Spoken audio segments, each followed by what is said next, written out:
Haturankeun ka Mang Edoy di haturanan kapalih dia urang ngawangkong sasarengan.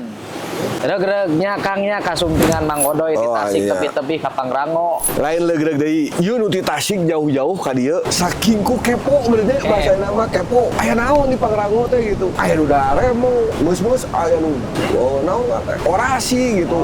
Saking ku kita sebetulna gitu amun di para penggiat seni dan budaya, terutama orang-orang budaya gitu. Mandang geotermal teh siga kumaha Kang Edoy gitu selaku Kang Edoy gitu anu paham betul gitu. Maksudnya kieu gugunungan, lelewungan gitu ya. Kajabinya ari pengalaman mah aheng pisan. Wah, iya mah terus terkedah di taros pengalaman. Cuman mungkin gitu ya anu di pihak kesenian, kebudayaan khususnya anu bersosial gitu ya. Maksudna pandangan Kang Edoy selaku penggiat budaya, penggiat seni tradisional gitu. Ninggal fenomena anu aya di Gunung Gede nu aya ku urang nuju di linggihan teh kumaha ieu teh sih? Perkara geotermal teh gitu. Penginten